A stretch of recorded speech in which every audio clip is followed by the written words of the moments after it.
A man found an orc woman half buried in snow inside his barn, breathing but barely, and instead of turning her away like every instinct told him to, he carried her inside and started a fire. 11 years later, he still hadn't asked her why she stayed. This is the story of the night he finally did. The winter that year came in hard and early, the kind that cracked fence posts and froze the water trough solid by the second week of November. Elias Hartman had lived through enough winters alone on that farm to know how to survive them. He'd stopped expecting anything else from the season. But survival. That was the shape his life had taken since his wife died, 4 years before the orc woman ever showed up in his barn. He worked, he ate, he slept. He didn't look too long at the empty side of the bed, and he didn't look too long at anything else either. The farm sat 2 miles outside a town that didn't have much use for him, and that he didn't have much use for in return. He went in for supplies, nodded at the people who nodded at him, and came back home to the quiet. The quiet had a weight to it, but it was a weight he'd learned to carry. He told himself that counted as peace. He was 34 years old, and some mornings he felt 60. The barn was the one place on the farm he kept immaculate. Everything else could go a little wild, the fence line sagging, the porch step loose, but the barn stayed tight, dry, warm enough for the animals. He'd built half of it himself, rebuilt the other half after a storm took the roof when he was 26. It was his father's barn before it was his, and his grandfather's before that. It was the one thing that felt like it still belonged to something larger than his own grief. That night, the storm came in sideways, snow driven flat by wind that screamed through the tree line like something alive. He went out to check the animals before it got too bad, lantern in one hand, coat collar up around his ears. He almost didn't see her. She was crumpled in the far corner, near the hay stores, half covered already. Skin gray-green, gone paler with cold, one arm flung out like she'd been reaching for something when she went down. He stood there for a long moment. An orc, in his barn, in the dead of a blizzard.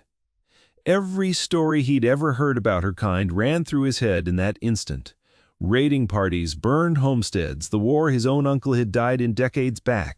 Fear had a logic to it, and the logic said to leave her, to bar the door, to let the storm finish what it had started. His hand actually found the door frame ready to back out and pretend he hadn't seen anything at all. But she made a sound, small, involuntary, more animal than threat. A person's sound, a dying person's sound. He set the lantern down. He didn't remember deciding to help her. He remembered his knees hitting the straw beside her, his hands finding her shoulder, the shocking cold of her skin even through his gloves. He remembered thinking distantly that she was probably going to die anyway, and that if she did, he didn't want it to be because he'd stood in a doorway weighing his own comfort against her life. He got his arms under her. She was heavier than a human woman would have been, dense with muscle even now, even starved-looking and frostbitten. And he, half carried, half dragged her, out of the barn and across the yard to the house. The wind nearly took them both down twice. By the time he got her through the door and onto the floor by the hearth, his arms were shaking, and he wasn't sure if it was from the cold, or the effort, or something else he didn't have a name for. He built the fire up high. He stripped off her outer layers, what was left of them, rags really, and wrapped her in every blanket he owned. He heated water and worked slowly at her hands and feet, the way his father had taught him to treat frostbite, patient and unhurried, because rushing, it did more damage than the cold itself. He did all of this without a single clear thought about what came after. There was only the task in front of him, and his hands doing what needed to be done. She didn't wake until near dawn. When she did, her eyes opened and found him sitting a few feet away, and something moved across her face that he understood immediately, because he'd felt it plenty of times himself. It was the look of someone bracing for the next blow. He didn't move closer. He said his name, once, quietly. He told her she was safe, though he understood as he said it that the word probably meant nothing to her yet, that safety wasn't a thing you could hand someone with a sentence. Then he set a bowl of broth within her reach and went to go check on the animals, giving her the room to decide, on her own, whether to trust that he meant it. That was the first thing he ever gave her. Not safety, just the choice. Her name was Vashti. She didn't offer it for 3 days, and when she finally did, It came out clipped and guarded, like she was testing whether he'd do anything with it.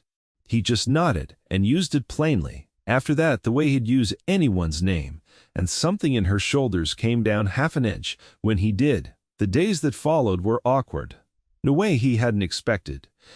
He wasn't used to another presence in the house, the sound of someone else's breathing in the next room, someone else's footsteps on the old floorboards. She healed slowly. Her feet had been the worst of it, and for a week she could barely stand, and he brought her food and refilled the water basin, and neither of them said much of anything beyond what was necessary. She watched him the way a person watches a dog they aren't sure is friendly. He understood that.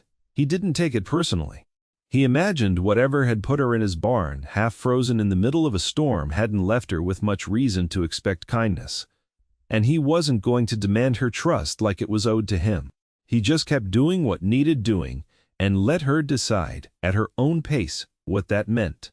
The first time she got up on her own and tried to help, dragging herself to the woodpile to bring in an armful of logs despite her bandaged feet. He found her at it and felt something sharp and unexpected twist in his chest. Not anger, something closer to recognition. He took the logs from her without a word, but he also, wordlessly, showed her where the kindling was kept, and the next day left the smaller logs within easier reach of the chair he'd set up for her by the fire. It was the first thing that passed between them that wasn't spoken. It wouldn't be the last. By the time the worst of winter broke, she was walking without a limp, and something had shifted in the way she moved through his house. She'd stopped flinching when he came in from outside. She'd started, without asking, refolding the blankets. He left in a heap, hanging his coat properly, instead of leaving it where he dropped it. Small things. Domestic things. He noticed them and said nothing, because he understood, somehow, that naming them might scare them off, the way naming a bird might scare it from the windowsill. Spring came late that year, mud season dragging on longer than usual, but eventually the ground firmed up enough to work, and he went out to start the planting. He expected, in some unspoken part of his mind, that she'd be gone by then, that she'd have somewhere else to be, some reason to move on now, that the worst of the cold had passed, and she could travel again without dying of it. She didn't leave. He found her in the yard one morning, forearms deep in the dirt of the kitchen garden, turning soil that had gone hard and neglected the last few seasons since his wife passed. She didn't look up when he approached. She just kept working, methodical, like she'd been doing it her whole life, and said without any particular emphasis that the soil needed more than he'd been giving it. He stood there a moment. He asked if she planned on staying, and he tried to keep his voice light, like the answer wouldn't matter much either way. She said she didn't have anywhere else that wanted her. It wasn't quite an answer to his question, and it wasn't quite not one either. He nodded, and he didn't push further, and he went and got a second hoe from the tool shed and started working the row beside her. That was as close as either of them came for a long time to naming what was happening.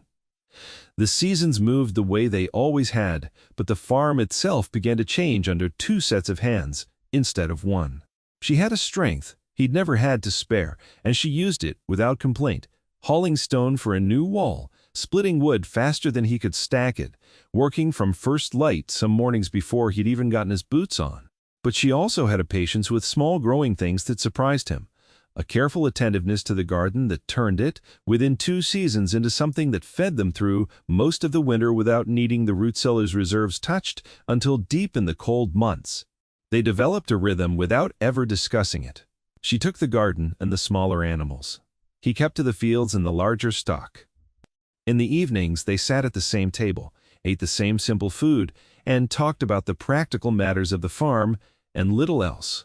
He learned the shape of her silences, the way he'd once learned the shape of his wife's, though he was careful never to let the two comparisons touch each other in his mind. Vashti's quiet felt different. Heavier in some places, lighter in others. It was almost a year before she told him anything about where she'd come from. It happened in the deep part of winter again, the anniversary of the storm that had nearly killed her, circling back around, and they were sitting by the fire the way they often did after the evening chores were finished. He'd stopped expecting conversation on those nights. She usually mended something or sharpened a blade while he read or repaired tack, and the silence between them had long since stopped feeling uncomfortable. That night she spoke without looking up from the knife she was working the whetstone against. She said she'd been cast out of her clan for refusing a marriage her father had arranged, a bond to a man twice her age who'd already buried 2 wives, under circumstances nobody asked too many questions about. She said refusal wasn't something her people forgave easily, especially not from a woman, and that once the decision was made public, there was no changing it.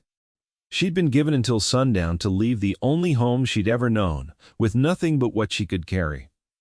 She'd been walking for 6 weeks when the storm caught her. He didn't say anything for a long moment after she finished.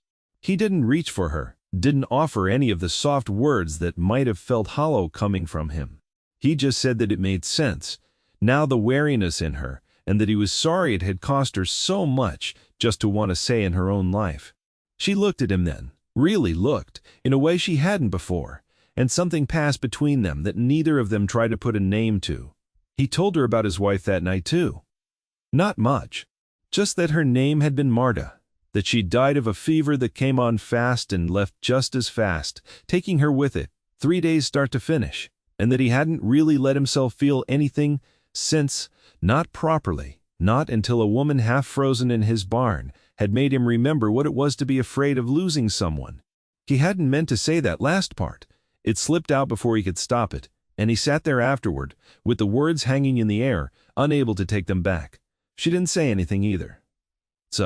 But she moved her chair a few inches closer to his that night and left it there, and neither of them commented on it then or ever. The years began to fold into each other the way years do when a life finally has some rhythm to it. The second year they added onto the barn, doubling its size to hold the growing stock, and it was Vashti who suggested the design that made the addition structurally sound in ways his father's original plans hadn't been. The third year, town started sending business their way. A councilman's wife took a liking to the preserves Vashti made from the garden surplus, and word spread, and by the 4th year, they were selling at the market some Saturdays. The 2 of them standing side by side behind a table, while people who'd once eyed her with suspicion started asking after her recipes instead. Not everyone came around. There were always a few who looked at her too long, who muttered things they thought were quiet enough not to be heard. He learned to plant himself a little closer to her on those days, not saying anything, just present a wall between her and whatever ugliness someone wanted to throw. She never asked him to. He just did it, the same unspoken way she'd started refolding his blankets that first winter. The 5th year, a girl showed up at their gate one autumn morning, thin and dirty, and maybe 8 years old, claiming she'd walked from 3 towns over after her mother died and her father's new wife made it clear there wasn't room for her anymore. She had nowhere else, and something about the way she said it, flat, matter of fact, like she'd stopped expecting sympathy to change anything, struck both of them the same way. They took her in without much discussion. It was Vashti who set a second chair at the child's usual place before either of them had said the word permanently out loud, and Elias understood that some decisions in a life get made in gestures long before they're made in words.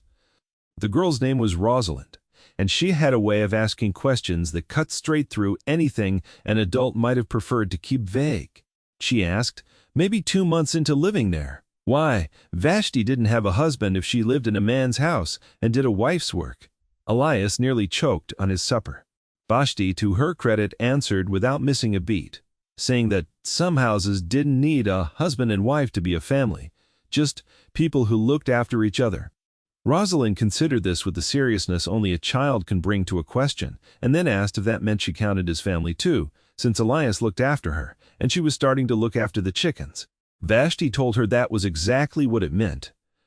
Elias found afterward, alone in the barn, under the pretense of checking a lantern wick, that his eyes were wet, and he stood there a while, letting that be true before he went back inside. The years kept moving. Rosalind grew the way children do, faster than either of them quite tracked, all elbows and questions and sudden bursts of competence that surprised them both. She took to the animals the way Elias had as a boy, and to reading the way Vashti, who'd taught herself slowly evenings by the fire, sounding out words from an old almanac, took to books, once she'd found the patience for them. The 7th year brought the trouble that neither of them had quite let themselves expect. though maybe they should have. A man came looking for Vashti, not one of her own kind, a human man, a trader named Corwin Voss, who'd apparently done business with her clan years back and recognized her by chance at the market one Saturday. He came to the farm 2 days later with papers he claimed proved a debt her father owed him. A debt he said had been settled by promising Vashti to him in marriage before she'd ever run. It was a lie built on just enough truth to be dangerous. Elias could see that immediately in the way Voss held himself, too confident, too rehearsed, a man performing certainty rather than possessing it. But performed certainty could still do damage in front of the wrong magistrate, and Voss made it clear. Standing in their yard with a folded document, he wouldn't let anyone examine too closely, that he intended to take the matter to town and have it settled with the law behind him. Vashti's face when Elias glanced at her had gone somewhere. He hadn't seen it go in years. Back to that first night in the barn, braced for the blow, he stepped between her and Voss without deciding to. It was just where his feet took him. He told Voss that whatever paper he was waving around, it had no authority on this farm, over this family, and that if he wanted to test that in town, Elias would be standing right beside her the whole way through it. Voss laughed at that, said a farmer's word wouldn't count for much against a legal document, and Elias said that was fine, because it wasn't his word he was offering. It was 11 years of a woman living, working, and building a life openly on a piece of land with his name on the deed, in a town full of people who'd watched it happen. He said the law paid attention to that kind of thing, too, whatever paper Voss was hiding behind his sleeve.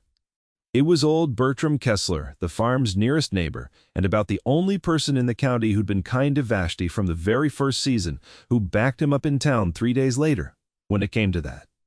Bertram had lost his own son in the war against Vashti's people decades ago, and everyone in town knew it, which was exactly why his testimony landed the way it did.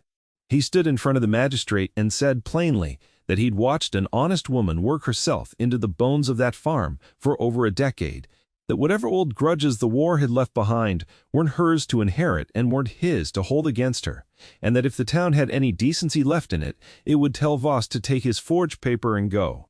The magistrate, to his credit, actually looked at the document Voss had been so reluctant to show anyone and found what Elias had suspected all along, a debt claim with a date that didn't match anything else in the paperwork, a signature that looked nothing like the one on record for Vashti's father, from an old trade agreement Bertram happened to still have a copy of.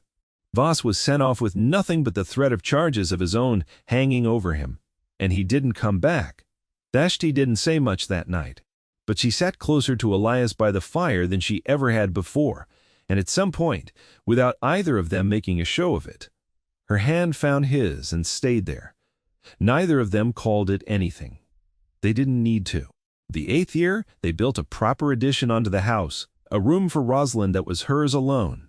And the 9th year, they finally stood in front of the town clerk and made official what had been true in every way that mattered for years already. It wasn't a large affair. Bertram stood as witness, and Rosalind, 13 by then, cried harder than either of the two people actually getting married, which struck all three of them as funny enough that the ceremony ended in laughter instead of tears. By the 10th year, the farm had grown into something neither of them could have built alone. New fields under cultivation, the barn expanded twice more, a name in the county known for the quality of its preserves and its grain both poor. People who'd once eyed Vashti with suspicion now nodded to her in the market like she'd always belonged there, because, in the way that mattered, she had. And now it was the 11th year, and the winter had come in early again, the way it had that very first year. Hard and sudden, the fields already gone still and white outside the window.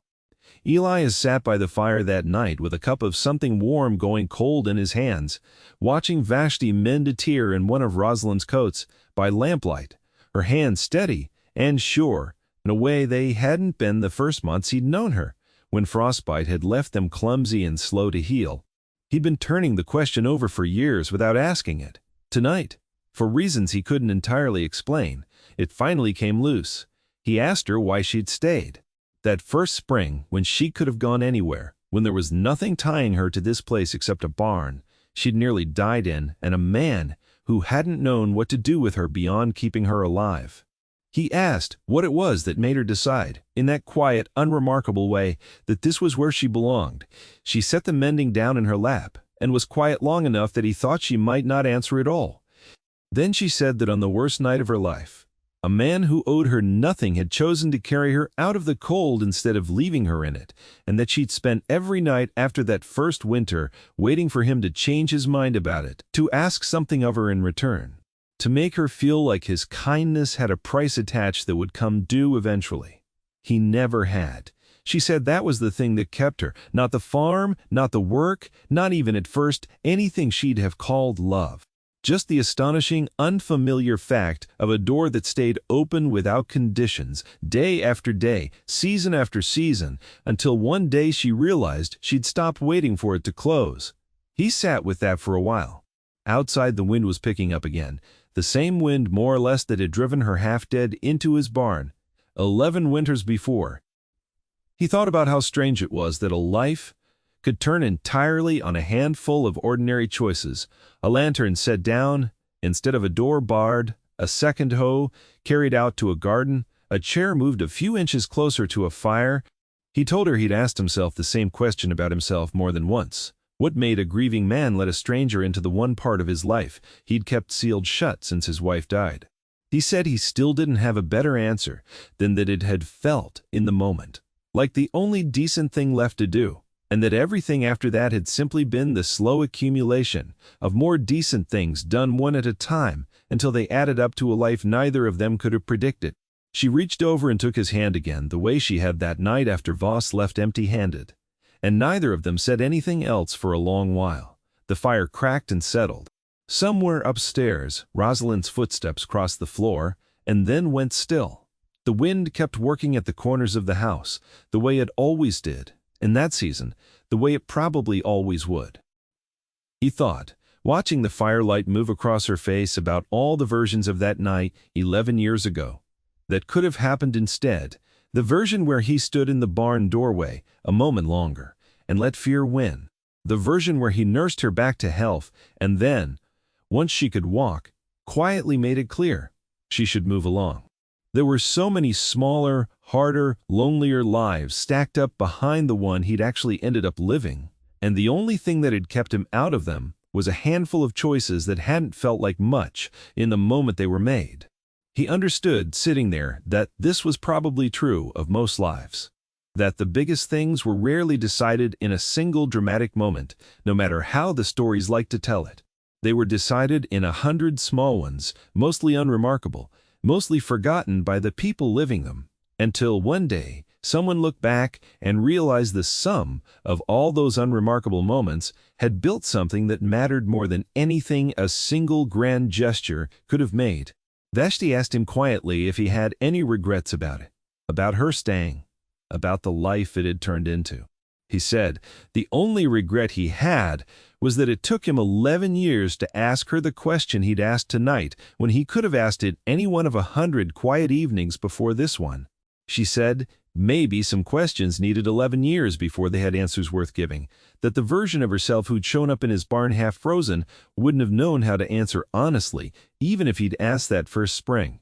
She'd needed the years, needed the seasons of garden work and market Saturdays, and Rosalind's blunt childhood questions and Voss standing in their yard with his false paper, to understand it herself well enough to say it out loud. He supposed that was probably true of most honest answers. They took time to grow into, the same way trust did, the same way a stranger's presence in a house slowly turned into the unremarkable essential fact of family. They sat by the fire a while longer, not talking now, just present with each other in the particular quiet that 11 years builds between two people who've stopped needing to fill every silence with words. Outside, the storm kept building, the same kind of storm that had once nearly ended her, now just weather, just another winter night on a farm that had long since stopped being merely his and become, instead, entirely theirs. Upstairs, Rosalind's lamp finally went dark. The animals in the expanded barn settled into their own version of this same warmth, the same shelter that had started it all 11 years before, a barn built by a grieving man's father and grandfather, expanded by the hands of a woman who'd once had nowhere else to go, now simply the place where a family's animals slept safe through the cold. Elias thought, before sleep finally took him that night, that the whole of it, the marriage, the daughter, the farm grown, twice its old size, the 11 winters that had passed like something closer to a single held breath, had all started with nothing grander than a man who couldn't make himself walk away from a sound in the dark. He thought that was probably how most good things started, if you looked closely enough. Not with speeches or grand gestures, but with someone simply choosing, in an ordinary moment nobody else would ever know about, not to close the door. The fire burned low, the storm outside did what storms do, and inside, the house held warm and steady against it, the way it always would, now, the way it had been built, slowly and without fanfare, to do. If you like this story, please subscribe and follow for more.